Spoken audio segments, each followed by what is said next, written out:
ಬೈರ್ಮಂಗಲದಿಂದ freedom park ಬೆಂಗಳೂರವರೆಗೂ ಕೂಡ ಬಿಡದಿ ಚಲೋ ಪಾದಯಾತ್ರೆಯನ್ನು ಈ ಹಿಂದೆ 30, 31, 1 ಅಂತ ದಿನಾಂಕ ಘೋಷಣೆ ಮಾಡಿದ್ವು. ಅಂದರೆ ತಮಗೆ ಗೊತ್ತಿದೆ, ಕಾರಣಾಂತರಗಳಿಂದ ಇದನ್ನು ಮುಂದೂಡಿಕೆ ಮಾಡಬೇಕಾಗಿ ಬಂತು. ಹಾಗಾಗಿ ಈಗ ಡೇಟನ್ನು ನಿನ್ನೆಯ ದಿನ ಮಾಧ್ಯಮಕ್ಕೆ ಒಂದು ಪ್ರಕಟಣೆಯನ್ನು ಪಕ್ಷದ ಕಚೇರಿಯಿಂದ ಹೊರಡಿಸಿದ್ದೀವಿ.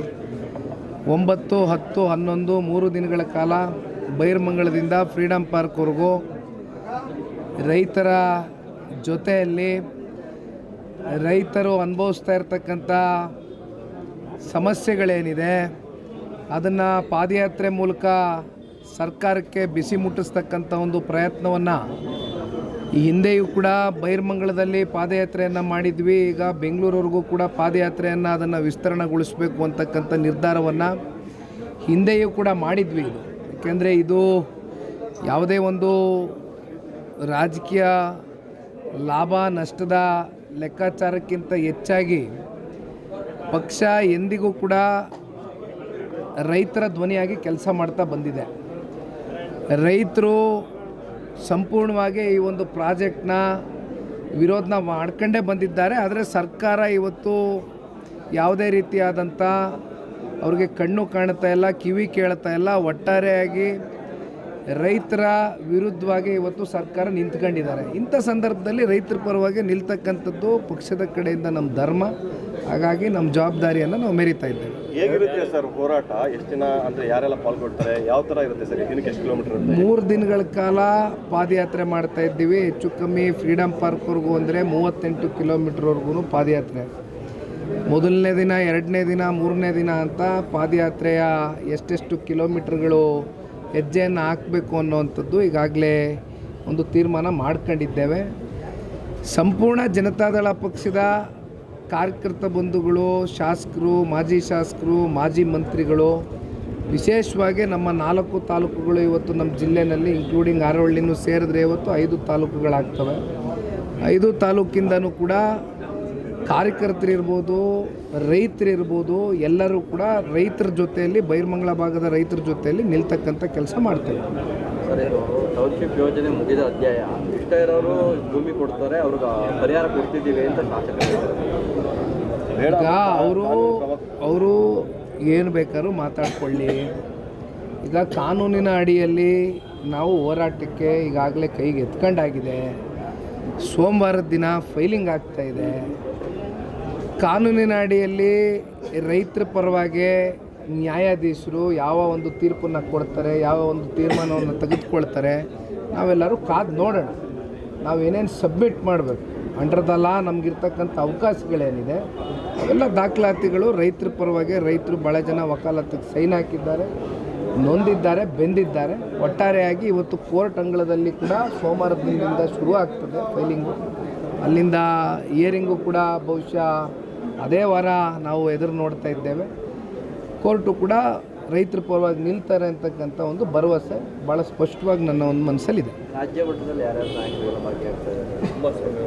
ಎಲ್ಲ ಬರ್ತಾರೆ. ದೇವೇಗೌಡರು ಸಾಹೇಬರು ಬರ್ತಾರೆ, ಕುಮಾರಣ್ಣವರು ಬರ್ತಾರೆ. ಒಟ್ಟಾರೆಯಾಗಿ ರೈತರ ಜೊತೆ ಇಡೀ ಪಾರ್ಟಿ ನಿಂತ್ಕೊಳ್ಳುತ್ತೆ. ಸರ್, ಈಗ ಕೆಲವೊಂದು ಹೋರಾಟಗಳ ವಿಚಾರ ಬಿಜೆಪಿ ಮತ್ತು JDS ಸಪ್ರೇಟ್ ಹಾಕಿರೋದಿಲ್ಲ ಸರ್, ಸೆಂಟ್ರಲ್ ಎಲ್ಲ ಜೊತೆಲಿಕ್ಕಿಲ್ಲ. ಅದು ಈ ವಿಚಾರಗಳಲ್ಲಿ ಕಾವೇರಿ ವಿಚಾರವಾಗಿರ್ಬೋದು, ಈ ವಿಚಾರವಾಗಿ ಅವರು ಪಾದಯಾತ್ರೆ ಮಾಡ್ತೀನಿ ಅಂದರೆ ಒಟ್ಟಿಗೆ ಮಾಡಿದ್ರೆ ಅದೊಂದು ಮೆಸೇಜ್ ಬೇರೆ ಥರ ಇರ್ತಿತ್ತಲ್ಲ. ಈಗ ಸಪ್ರೇಟ್ ಮಾಡೋದು ಯಾಕೆ? ಈಗ ಕಾವೇರಿ ವಿಚಾರದಲ್ಲಿ ನಿಮಗೆ ಗೊತ್ತಿದೆ ಮನೆಯಲ್ಲಿ ಏನಾಯಿತು ಅಂತ. ಈಗ ಅಜ್ಜಿಯವರ 11ನೇ ದಿನದ ಕಾರ್ಯ ಇತ್ತು. ಹಾಗಾಗಿ ಇಂಥ ಸಂದರ್ಭದಲ್ಲಿ ನಾವು ಇವೆಲ್ಲವೂ ಕೂಡ ಮಾತಾಡೋದಕ್ಕೆ ಆಗ್ತಾ ಇರಲಿಲ್ಲ. ಆದರೂ ಕೂಡ ನಮ್ಮ ಮಂಡ್ಯ ಜಿಲ್ಲಾಧ್ಯಕ್ಷರಿಗೆ, ನಮ್ಮ ಮಾಜಿ ಶಾಸಕರಿಗೆ ಎಲ್ರಿಗೂ ಕೂಡ ನಾನು ಕರೆ ಮಾಡಿ ಮಾತಾಡಿದ್ದೀನಿ. ಈಗ ನಮ್ಮ ಮಿತ್ರ ಪಕ್ಷ ಕೆಲವೊಂದಷ್ಟು ಸಂದರ್ಭದಲ್ಲಿ ಅವರು ಕೂಡ ಒಂದಷ್ಟು ತೀರ್ಮಾನಗಳು ತಗೊಳ್ಬೇಕಾಗ್ತದೆ. ಹೋರಾಟಗಳು, ಪ್ರತಿಭಟನೆಗಳು, ಪಾದಯಾತ್ರೆಗಳು ಇವೆಲ್ಲವೂ ಕೂಡ ಒಂದೊಂದು ಸಲ ಪ್ರತ್ಯೇಕವಾಗಿ ಮಾಡಬೇಕಾಗ್ತದೆ, ಒಂದೊಂದು ಸಲ ಒಟ್ಟಾರೆಯಾಗಿ ಮಾಡಬೇಕಾಗ್ತದೆ. ಹಾಗಾಗಿ ಇಲ್ಲಿ ವ್ಯತ್ಯಾಸ ಅಂತಕ್ಕಂಥದ್ದೇನಿಲ್ಲ. ಆದರೆ ಯಾವುದು ಪ್ರತ್ಯೇಕವಾಗಿ ಮಾಡಬೇಕು, ಯಾವುದು ಒಟ್ಟಾಗಿ ಮಾಡಬೇಕು ಅನ್ನೋವಂಥ ತೀರ್ಮಾನಗಳು ಆಯಾ ಸಂದರ್ಭದಲ್ಲಿ. ಇದೇ ವಿಚಾರ ಈಗ ಅವರು ಪಾದಯಾತ್ರೆ ಮಾಡ್ತೀನಿ ಅಂತ ಹೇಳ್ತಾರೆ, ಬಟ್ ಒಟ್ಟಿಗೆ ಮಾಡಿದ್ರೆ ಒಂದು ಮೆಸೇಜ್ ಬೇರೆ ಹೋಗ್ತಿತ್ತಲ್ಲ. ಈಗ ನಮ್ಮ ಹತ್ರ ಯಾರೂ ಇಲ್ಲಿವರೆಗೂ ಇದನ್ನು ಚರ್ಚೆ ಮಾಡಿಲ್ಲ. ನಮ್ಮ ಬಳಿ ಯಾರೂ ಚರ್ಚೆ ಮಾಡಿಲ್ಲ. ಭಾರತೀಯ ಜನತಾ ಪಾರ್ಟಿಯಿಂದ ಯಾರು ಕೂಡ ಸನ್ಮಾನ್ಯ ಕುಮಾರಣ್ಣ ಅವ್ರಿಗಾಗಲಿ ನಮಗಾಗಲಿ ಈ ವಿಚಾರಕ್ಕೆ ಸಂಬಂಧಪಟ್ಟಂತೆ ಚರ್ಚೆ ಮಾಡಿದ್ದಾರೆ. ಸರ್, ಈಗ ಸರ್ವಪಕ್ಷ ಸಭೆ ಈಗ ಸರ್ವಪಕ್ಷದ ಸಭೆ ಬಹುಶಃ ಈಗಾಗಲೇ ನಡೀತಾ ಇರಬೇಕು. ಸನ್ಮಾನ್ಯ ಕುಮಾರಣ್ಣ ಅವರು ಕೂಡ ಹೋಗಿದ್ದಾರೆ. ಎಲ್ಲ ಪಕ್ಷದ ಹಿರಿಯ ನಾಯಕರು, ಮಾಜಿ ಮುಖ್ಯಮಂತ್ರಿಗಳ ಆದಿಯಾಗಿ, ಮಾಜಿ ಮಂತ್ರಿಗಳ ಆದಿಯಾಗಿ ಭಾಳ ಜನ ಇವತ್ತು ಕಾವೇರಿ ವಿಚಾರಕ್ಕೆ ಸಂಬಂಧಪಟ್ಟಂತೆ ಇವತ್ತು ನಿಮಗೆ ಗೊತ್ತಿದೆ, ಇವತ್ತು ನೀರಿನ ಶೇಖರಣೆ ನಮಗೇನು ಆಗಬೇಕಾಗಿತ್ತು, ವರ್ಷದ ಮಳೆಯ ಒಂದು ವಾಡಿಕೆ ಕಮ್ಮಿ ಆಗಿರೋ ಹಿನ್ನೆಲೆಯಲ್ಲಿ ನಾವು ಸಾಕಷ್ಟು ಕೇವಲ ಹಳೆ ಮೈಸೂರು ಪ್ರಾಂತ್ಯ ಅಂಥದ್ದಲ್ಲ, ಅದು ಕಿತ್ತೂರು ಕರ್ನಾಟಕ, ಕಲ್ಯಾಣ ಕರ್ನಾಟಕ ಎಲ್ಲ ಸೆಕ್ಟ್ರಲ್ಲೂ ಕೂಡ ಮಳೆ ಕಮ್ಮಿ ಆಗಿದೆ. ಹಾಗಾಗಿ ನಮ್ಮ ಅಣೆಕಟ್ಟುಗಳಲ್ಲಿ ಏನು ನೀರು ತುಂಬಬೇಕಾಗಿತ್ತು, ಒಳ ಹರಿವು ಏನು ಬರಬೇಕಾಗಿತ್ತು, ಅದು ನಾವು ಅಂದ್ಕೊಂಡ ಮಟ್ಟಕ್ಕೆ ಬಂದಿಲ್ಲ. ಹಾಗಾಗಿ ಈಗ ತಮಿಳುನಾಡಿಗೆ 15 ದಿನ ಪ್ರತಿದಿನವೂ ಕೂಡ 3,500 ಕ್ಯೂಸೆಕ್ಸಷ್ಟು ನೀರು ಬಿಡುಗಡೆ ಮಾಡಬೇಕು ಅಂತಕ್ಕಂಥ ಏನೊಂದು CWMA ಕಡೆಯಿಂದ ಒಂದು ವರದಿ ಪ್ರಕಟಣೆ ಆಗಿದೆ. ಆದರೆ ನಮಗೆ ಎಷ್ಟರ ಮಟ್ಟಕ್ಕೆ ನೀರಿದೆ, ನಾವು ಎಷ್ಟು ನೀರನ್ನು ಬಿಡ್ಬೋದು ಅಂತಕ್ಕಂಥದ್ದು. ಯಾಕೆಂದರೆ ಮತ್ತೆ ಕೇರಳದಲ್ಲಿ ಮಳೆ ಆಗಿದೆ, ಕಬಿನಿ ಜಲಾಶಯ ಮತ್ತೆ ತುಂಬ್ತಾ ಇದೆ ನಿನ್ನೆಯಿಂದ, ಅದನ್ನು ಕೂಡ ಹೊಸದಾಗಿ ಸುದ್ದಿ ನಾವು ಕೇಳ್ಪಟ್ಟಿದ್ದೀವಿ.